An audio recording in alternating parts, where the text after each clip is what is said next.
Welcome to Influential Entrepreneurs, bringing you interviews with elite business leaders and experts, sharing tips and strategies for elevating your business to the next level. Here's your host, Mike Saunders. Hello and welcome to this episode of Influential Entrepreneurs. This is Mike Saunders, the Authority Positioning Coach, and today we have with us Dr. Isaac Mostovicz, who is the Business Psychologist Mentor. Isaac, welcome to the program. Thank you very much. So I'm looking forward to learning what a business psychologist mentor is and how that fits into how you work with clients. But first, give us a little bit of background on yourself and what led you to this profession. I have about 40 years of business experience. I started in the diamond industry where I led an international diamond manufacturing company. And during my tenure as CEO of the company, I figured out that I lack knowledge. So I completed my MBA, did my Ph.D. in luxury marketing and consumer behavior. And for postdoc, my professors asked me to join their team, and I researched and coached the C-suite decision makers about leadership, ethics, corporate social responsibility, corporate governance, and so on. And all this led me, when I moved back to Israel, to think about what I'm going to do now, because I left the business in Belgium and moved to Israel. And a friend of mine told me, Isaac, you're not dealing in diamonds. You have knowledge. You are selling knowledge. So sell it without this package of product. So it took me some time. It still takes me a lot of effort to distill this knowledge and to make it, on the one hand, more abstract, not tied to what I used to do, not tied to luxury that I was busy so much with, and then to move and to figure out what is the niche that I would like to work with and how I can offer them the best service. And that's what led me to become a business psychologist.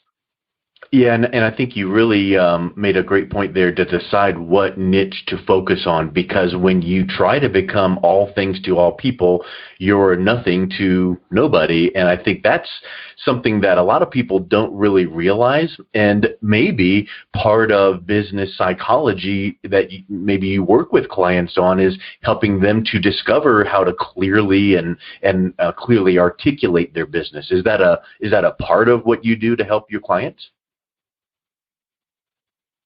No, actually, what I'm doing with these clients is I try to find the clients who are in a weak position. What happens is that every business has mind and behavior like us, and the mind and behavior of the business is the one of the founder, the one of the decision taker, and if I want to improve the outcome of the business, the founder has to reconnect emotionally to their business. I find my clients are in a position where they somehow became disconnected emotionally from their business. So I reconnect them back. And I find that this is the best niche for me to work with them. Yeah, and I really think that really dials in who you work with. Can you think of, or can you provide an example of that reconnection without mentioning company names or anything? But what would that look like? That's relatively easy. If you take startup, a successful startup, somebody came with a great idea and had a startup, and it became very successful, popular, and then at that moment, this person, this group, decided to go public. And when you look at the share price, when they go public, share price go 8, 10 times the value of the existing company. It goes very high, and then drops down after a year, after 2 years, it drops down and stays flat at a very low level. And whatever they try to do to revive the stock price, they are unable to do it. So at that moment, that's my role, to come, and the reason why it's flat, because there's no story any longer. When they started, when they were enthusiastic about the finding, about the company, they told us a great story, a story that has a certain basis, because they found something. And people enjoyed the story, they wanted to be part of the story. But once the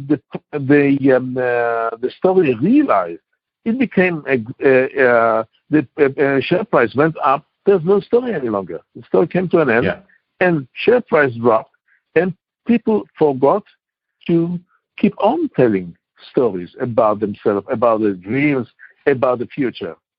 So it's a boring company. You know what happened to a boring company? Nobody wants to be involved in it. Right. And that's a really good point about getting that story told. It makes me think that is a very important need, to have the story told to both external, so that the public knows the story and stays engaged, and also internal, so that the management team, the employees, all the way down to the frontline workers in this example with Starbucks, so that they understand and resonate with the story. Is that something that you see as well? Of course. See, I'm coming from luxury, and luxury is all about stories. Yeah. You look at two products, and one is it's all the matter of how people relate to the product, how people relate to the person. Look at fashion. Most of fashion houses bearing the name of the founder, even if the founder is not alive any longer. Yeah. But this is an emotional connection between the client and the company, and the people inside have to lead this legend, have to lead this story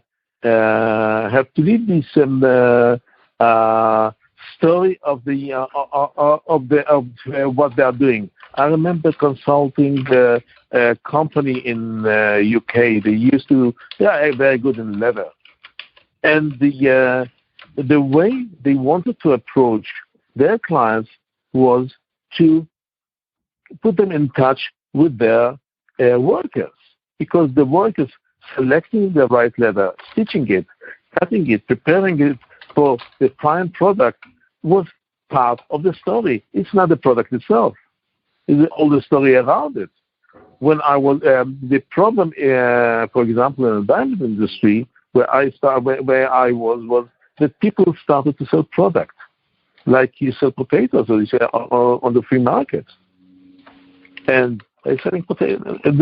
All the glory, all the beauty of this disappeared. But the idea that, for example, I worked with the retail industry, the idea that I instilled in them was, you have to relate to the story, to the why people decide to buy by you. Listen to them, what they are looking for. Nobody really. It's just a means to a goal for expressing themselves, but not a goal itself. And this is what makes the difference. If and people have to understand what their goal is, and that they are only a means to a goal. It makes me think that you work with some clients that have told you this before. But Isaac, I just want to sell more of my stuff. I don't want to tell stories. So how do you explain to them that it's more than just selling their widgets or their services? Because people get bored with that so quickly. You need to get that vision and mission and and cause and story all together so that they kind of come alongside you. And some of these bigger brands, like back in the recent old days, Tom's Shoes, their story of buy a pair, give a pair, so people can engage with that brand. So what do you do with a company that just cannot relate quite yet to getting past, I just want to sell my things? Okay, that's why my ideal client is the one who had a story already. Yes. One who had already a successful startup. So they had a story. They were emotionally connected to what they were doing. They were masters of their offer. When you don't sell only shoes, but this is my shoes, you don't tell me how to produce my shoes. You can imagine that you go to a master craftsman and tell him what to do. He'll throw you out. I remember. I hope he's still around. One of the best jewelers in Paris, and very expensive. And the lady came in and she told him, "I like what you are doing. I'm ready to pay you your price. We are talking about hundreds of thousands of dollars per piece, but I would like to have a bracelet." He went to his back office, came back with a brooch, and told her, "Lady, I have this brooch for you. If you don't like it, get out." This kind of a pride of I know he's a bit esoteric, but this is kind of a pride of the inventor, pride of the creator, that he is the master, and he dictates, he explains. People would like to get connected with.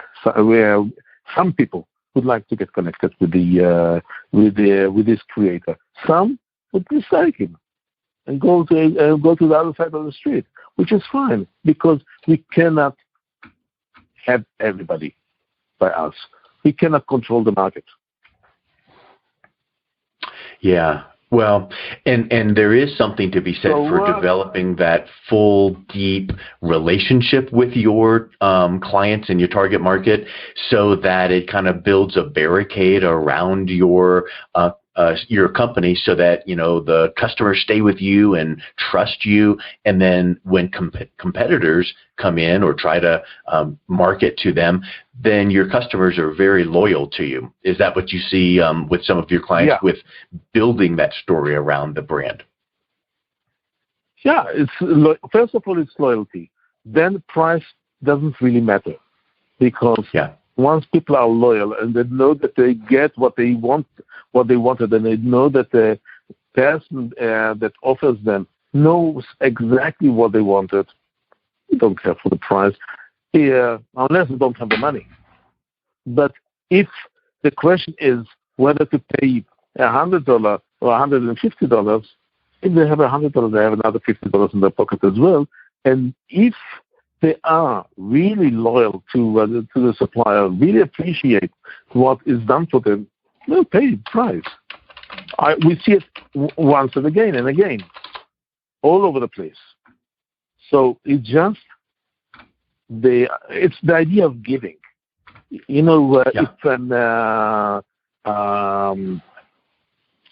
the owner is about, listen, I have something beautiful, I would like you to share it with me, and is not looking for, I want you to have your money, but I want to share it with you. I want to make you happy. I want to solve your problem. The client senses it, and then at the end of the day, okay, he knows that he has to pay. He knows that he has to pay the price, and they pay the price. That's the mechanism of marketing. That's the mechanism of luxury, for example, and it works as long as the person is honest, as long as the person is really concerned with the clients. He's not concerned with his own benefit, but with the client's benefit. Yes, and people can tell very quickly if you're after your own good for the brand or after the best interest of the customer. And I think that's it. Yes. You see it all the time. And unfortunately, when they change guards in the company, and the one who enters is a professional manager, and only what he cares is about profitability, about making money. They are going to lose their clients in no time. The clients sense it immediately. Do they care for me, or do they care for themselves? Yeah. Especially in products such as one-on-one. When there's a certain distance, it takes time to get to the client. Once the client asks, "Okay, why is it so expensive?" You lost them. Yeah, because they've now shifted in their mind from trusting you to now they want to go right to price. Yeah, correct. And there's another point. You have to remember that you don't control the entire market. There will be people who actually a good market is when you have fans and when you have anti-fans. People who say, the guy is far too expensive, it's not for me. It's not the guy is far too expensive, you can't just connect with them. And that's fine. Take an example, not from a market, but let's say going on the Himalaya. If you want to go on the Himalaya, you have to prepare yourself physically. It costs a lot of money, and it's a lot of efforts, and you can't a lot of time of preparation. And there are people who dedicate their life. They want to climb on that mountain. And they know that maybe they won't get there, and if they get there, they are going to spend a few minutes and then just go back. But they are going to invest into it. And then, on the other hand, you'll have those people who will say, those people, what do they have from that mountain?